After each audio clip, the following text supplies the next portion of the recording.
Hey you guys, how are you today?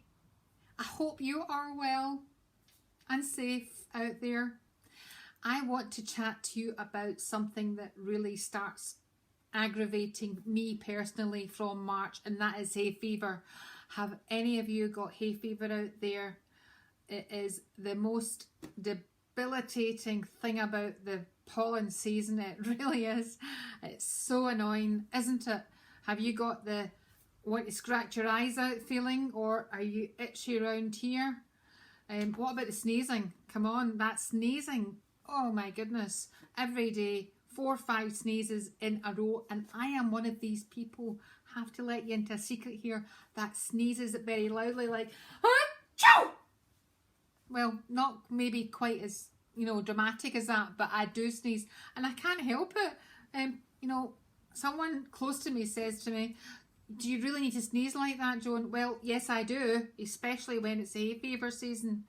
So that's what I want to chat about today, and how hay fever really does affect your skin, and it really affects your mood. I actually didn't get hay fever when I was a kid. I got hay fever, I'm thinking it was in my mid-30s. And I remember it because I got it when I was pregnant. And that's why I sometimes think, was it hormonal? Is it related to hormones? I know it's meant to be genetic, and if you've got eczema and things like that, if you've got asthma, eczema is in that family. I think it maybe is a bit. So definitely when I was pregnant with my second boy, 2 boys, I was invited to a garden party, and that's what happened. I'm invited to this barbecue garden party in the summer and June, and it was a beautiful day, and I'll never forget it because I didn't know what was going on. I arrived at the party and it was all, outside was just beautiful. It was a house with one of these stunning big conservatories on it, the posh kind, and everything was all, there was guests, all about that. I'd put on, dressed myself up as much as you can when you're out to here. You know what it's like, girls. So, and then I absolutely, as soon as I stepped out the car door, I immediately wanted to sneeze all the time. My eyes felt terrible. I felt, what is going on here? And I really didn't know I had hay fever. I just felt miserable. So much so that obviously I was outdoors and I couldn't stay because it was hay fever that had grabbed a hold of the Joni. Not good. So listen up to my tips here of how I deal with it now, and I've been dealing with it quite well and managing it quite well. If I don't have a nose drip during this, you'll know that I'm managing it well. So we know that hay fever is caused when the body has an allergic reaction to usually pollen going in and entering the system, and this causes the release of histamine. And it's actually the histamine that causes the sneezing, the itchy eyes, the runny nose. It's the histamine that causes it. And we know that, a lot of people, and me included, have tried antihistamines, and they could be your answer. I'm going to tell you about something that I do, and I'm quite religious about it now, because if I don't start taking this, I can really have a really crap season. You know what I'm saying? So, I take the Becca's nasal spray. That's one of the things I take, okay? And 2 puffs in the morning, up each nostril, and 2 puffs at night. I think this is really good.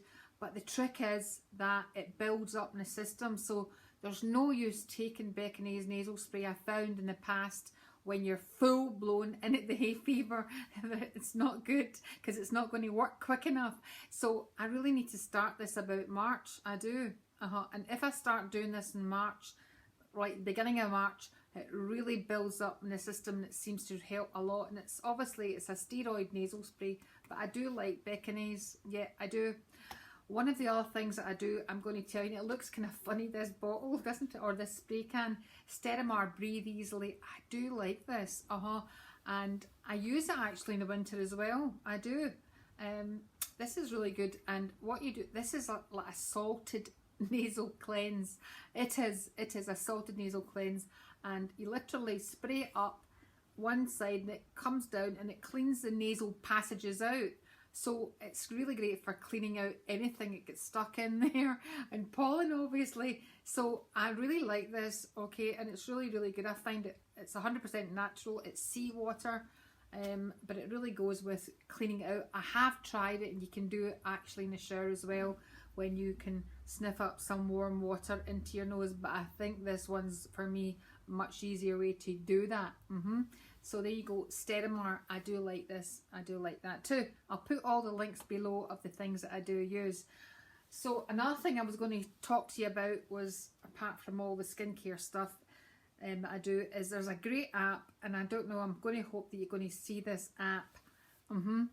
This app here, it's the pollen count. I really like this app. Well, I do like, who doesn't like an app? Who doesn't like an app? But I'm going to go into this today and show you what happens when you go onto it and open it up. It's going to tell you what pollens are out, and really the tree one is the one that really affects me mostly. I do get affected with grass pollen, so you know there's grass, tree and weed pollen, but the tree one really from, in fact I'll show you here, well, it tells you here grasses, plantain and oilseed today, and what it's going to be like. Pollen count is medium low today. I did have symptoms.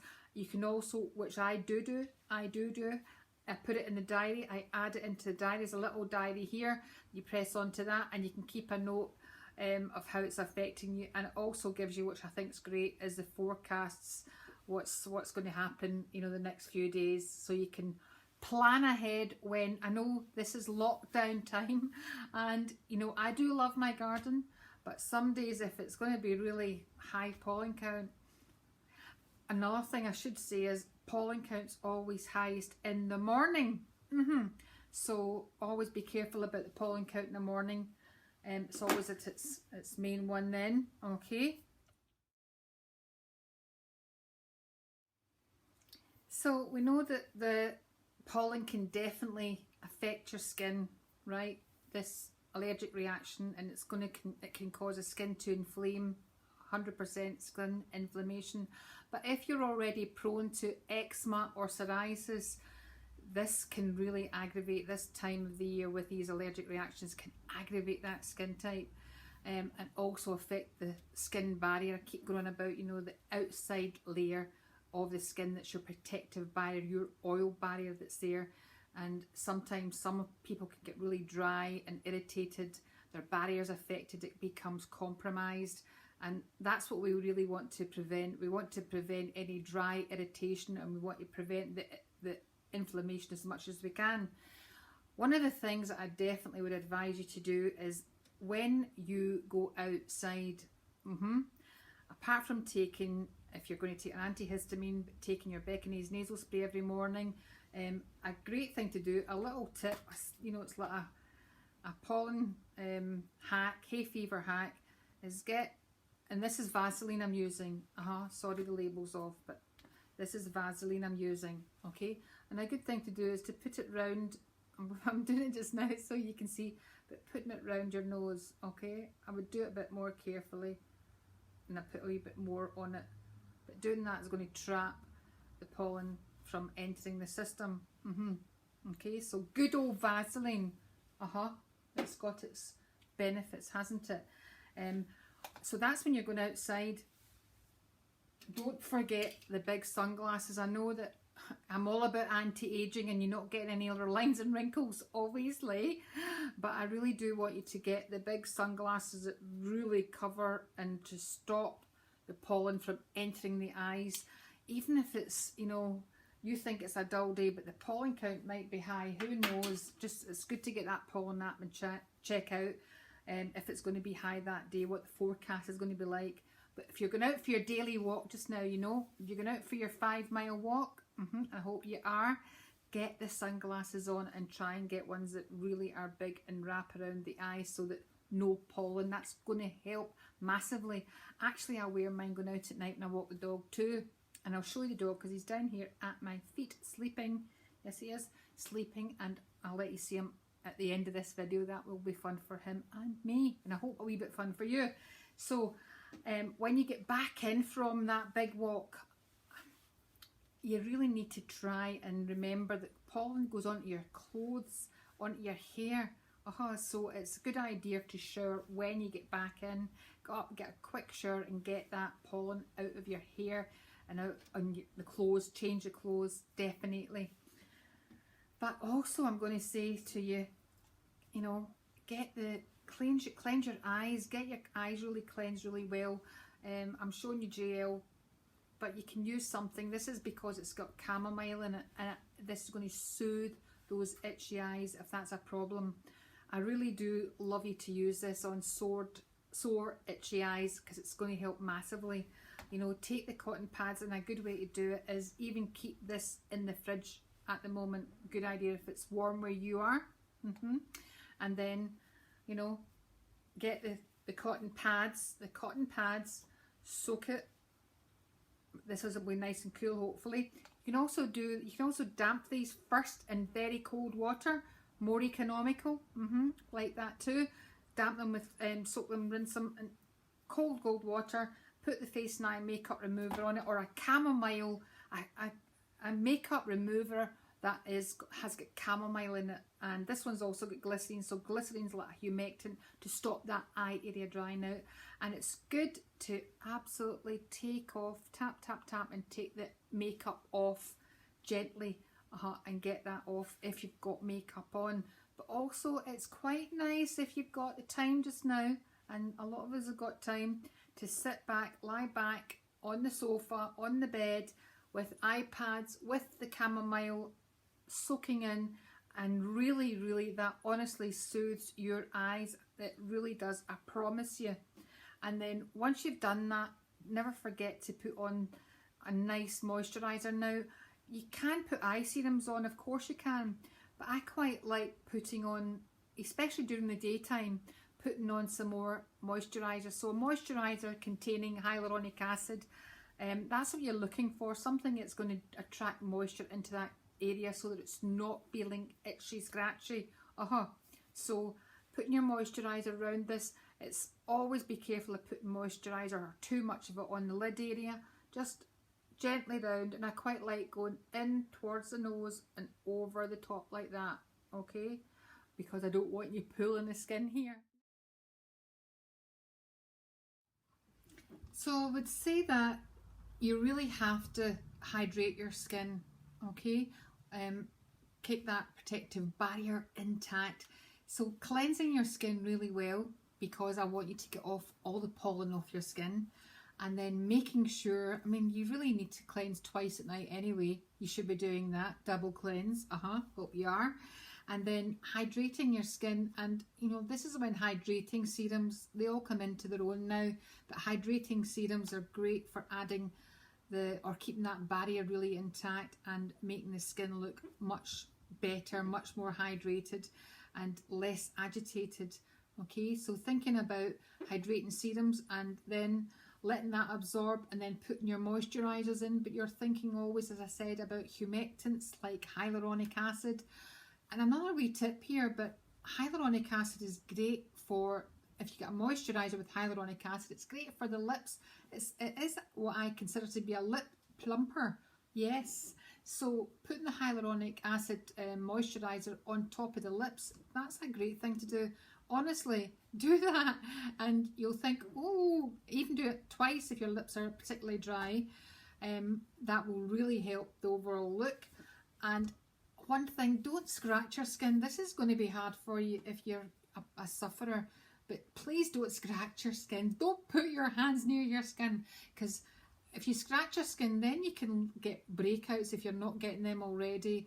And when you blow your nose, a lot of the problems I see, broken veins really badly around the side or under here, it's because people are going and blowing their nose too hard, and they're pushing the skin here and breaking the capillaries. So please, if you look what you're doing, do not use heavy pressure. No, don't use heavy pressure when you're touching your face and blowing your nose. Don't want to break those capillaries. Another thing I do think is, I wear contact lenses, and it's always hard when you wear contact lenses and you have an allergy to pollen. I do, at the weekend, I really do like to go contact lens free. So I've got to get the reading glasses out I'm long-sighted, so it means I need the glasses and the contacts to read stuff up close. But you really need to give your eyes a little break from the pollen if you're like me and you have that as an issue. So don't feel bad about wearing the specs again. They can look quite cute sometimes.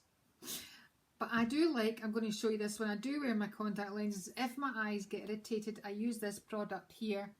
Okay, this is especially when you are a contact lens wearer, and it's Equate contact lens re-wetting drops. I just use it and put some moisture into my eyes if they feel agitated.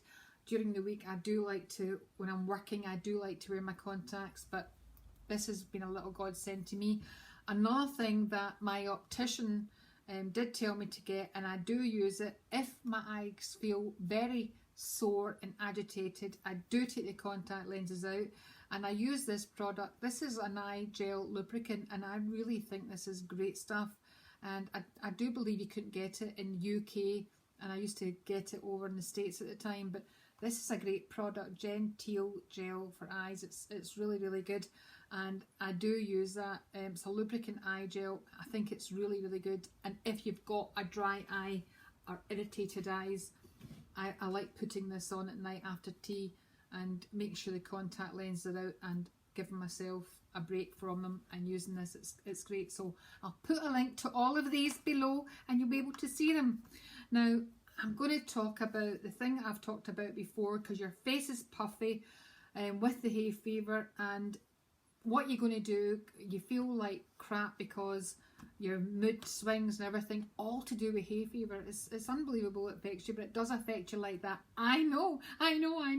So I'm going to tell you again, the Gua Sha, I love this, and using it around the eye area, just be careful how you use it, but this will help to take away the puffiness. It does. You don't believe me? Wiggle it at the top if you want. I've done a video on this already, but the Gua Sha is very cooling. This is rose quartz, but you can get it in jade, and I do recommend this. It's got, it's shaped like that, but you can really, when you start to get used to it, it really does help depuff the eyes. Just working it. I'm trying not to pull the skin. Don't pull your skin around your eyes. Please don't do this. Okay, but nice and gentle, taking it away and up. Okay, and doing that. This really works. I love it. However, I still like the jade roller. I do, but these are things to incorporate just now if you're feeling that puffy, inflamed look is going on with you. So what else can I tell you about hay fever? One of the things that I do just now, I'm just going to take a sip of it. I don't like when the water's too hot. I do like it when it's warm. And this is green tea. It's absolutely delicious. Oh, goodness, I haven't got the back. Oh no, I have. I was going to show you which ones I like. This is Pucka. I hope you can read this. It's Supreme Matcha Green Tea, Pucka. Hope you can read that. I don't know if it's going to go back to front, but that's green tea, and green tea blocks histamine. That's what I wanted to tell you about green tea. I knew there was something about green tea, why I take it all during this time, apart from it being a powerful antioxidant and great for my skin. It also blocks histamine, so this is a natural cure, and I'm all about the natural stuff. I know you know this about me now, but the natural cure is great for hay fever. So I'm thinking, is that all I want to chat about? Decreased puffiness, yes. Be prepared. I think that, right at the beginning I said, be prepared for your hay fever. Don't leave it till you're right in the season. Download that app, the pollen app that I showed you. That's all great tools to help you fight and keep your skin looking as good as you can this season, and keep that mood up if you can. Keep that mood up too. So that's it for today. Okay, remember, you can find me on my YouTube channel. I hope that you have got something from this today. I would really, really be obliged if you could please subscribe to me, because I'm trying to build my channel up, and that would be much appreciated. If you've got any questions, put them in the comments below, and I look forward to seeing you again soon. Take care. Bye. Bye. So this is Snow. Snow is a miniature schnauzer, and he is really my baby doggy, aren't you? He's not really a baby, he's actually 7 years old, but he really is my fur baby, aren't you, Snow? Aren't you, Snow? Say hello to everyone. Oh, are you tired? Say hello to everyone. Snow, say hello. Thank you. Thank you. So, isn't he gorgeous? Do you like the wee dicky bow? So, that's my baby. Bye-bye. Bye-bye.